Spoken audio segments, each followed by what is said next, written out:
అన్ని చూసిన రీల్సే వస్తాయి.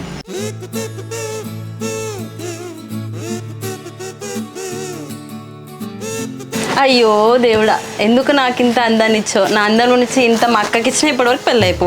కాకి పిల్ల కాకికే ముద్దన్నట్టు నీకు నువ్వు అద్దంలో చూసుకొని మురవడం కాదే. ఆ అందంతో పాటు కొంచెం అందం ఇచ్చిన అయిపో దేవుడా. టీబీ వచ్చిన పేషెంట్ లా ఉన్నావు. కుల్లే అక్క కుళ్ళు నీకు. నా అంత అందంగా లేవని చెప్పి నా మీద ఏడుపు నీకు.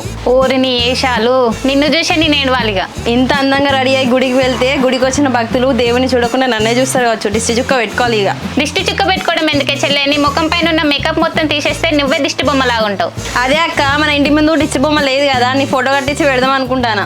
నా ఫోటో ఇంటి ముందు పెట్టడం ఎందుకే? ఆల్రెడీ నువ్వు ఇంట్లో ఉన్నావు కదా. ఇగో అక్క, నేను రోజు గుడికి పోతాను కాబట్టి నా భక్తి అంతా దేవుని మీద ఉంది. ఈ రోజు నేను వదిలేస్తాను పో.